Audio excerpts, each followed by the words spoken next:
चलिए आज ही हम क्वेश्चन नंबर 12 को भी सॉल्व कर लेते हैं। देखते हैं क्या है। हाइड्रोजन नाभिक के कारण उससे बताया था मैंने आपको कि सबसे पहला काम है हमारे क्वेश्चन को बहुत आराम से धीरे धीरे पढ़ना समझना उसको, है ना। तो हाइड्रोजन नाभिक के कारण उससे, ठीक है, ये समझ लीजिए ना, हाइड्रोजन नाभिक है, इसके चारों ओर इलेक्ट्रॉन्स जो हैं चक्कर लगा रहे हैं, ठीक है।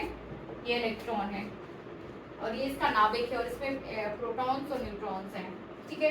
तो हाइड्रोजन नाभिक के कारण उससे, मतलब ये आपके पास नाभिक है, उससे 0.5 एंगस्ट्रॉम की दूरी पर विद्युत क्षेत्र की तीव्रता की गणना करनी है, ठीक है।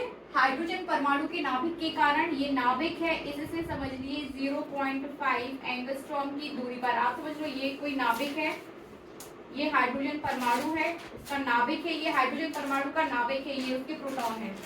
इससे 0.5 एंगस्ट्रॉम की दूरी पर, 0.5 एंगस्ट्रॉम की दूरी पर विद्युत क्षेत्र की तीव्रता की गणना करनी है। तो इतनी दूरी पर विद्युत क्षेत्र की तीव्रता किसके द्वारा आएगी? नाभिक में जो प्रोटॉन्स मौजूद हैं उसके कारण विद्युत क्षेत्र जनरेट होगा और उसी विद्युत क्षेत्र की तीव्रता की गणना हमें करनी है, ठीक है। तो गिवन में क्या आ जाएगा? देखिए गिवन में आपको हो जाएगा, गिवन में आपके पास आ जाएगा, आपको क्या दिया हुआ है? आपको दी हुई है दूरी, और वो दूरी कितनी है? 0.5 एंगस्ट्रॉम। गिवन में आर आ जाएगा 0.5 एंगस्ट्रॉम। इसके बाद आपको क्या दिया हुआ है? इसके बाद आपको कुछ नहीं दिया हुआ है। आपको अब ऐसी पूरी स्थिति में आपको विद्युत क्षेत्र की तीव्रता की गणना करनी है। फॉर्मूला क्या लेके चलेंगे हम?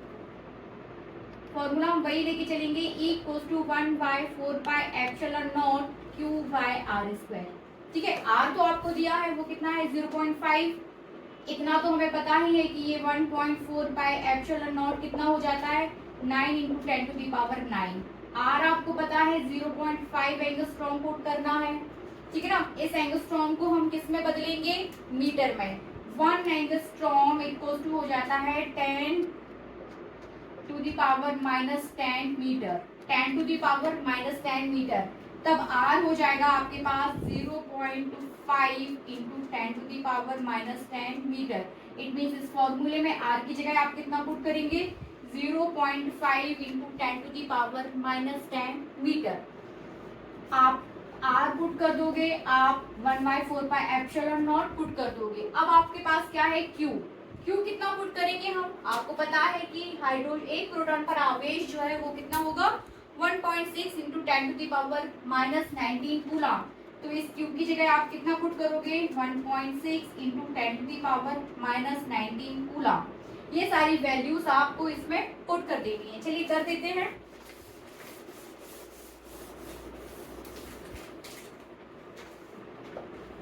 नाइन इंटू 10⁻9 Q हो जाएगा 1.6 × 10⁻⁻19 और नीचे आ जाएगा आपके पास 0.5 × 10⁻⁻10 स्क्वायर, ठीक है। सॉल्व कर देते हैं। 9 × 10⁻9 into 1.6 × 10⁻⁻19 into 0.5 into 0.5 into 10⁻⁻10 into 10⁻⁻10, ठीक है। सॉल्व करिए। 0.5 कितना हो जाएगा? 0.25 होगा ना? 0.25 ऊपर कितना है? 16 9 तो 1.44 144 बता चुकी हूं मैं आपको।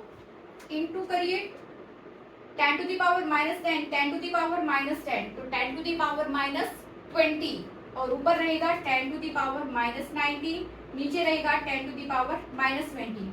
ऊपर जाएगा प्लस में हो जाएगा और सॉल्व हो जाएगा। जब इतना पूरा आप सॉल्व कर लोगे तब आपके पास आ जाएगा 5.76 × 10⁻⁻11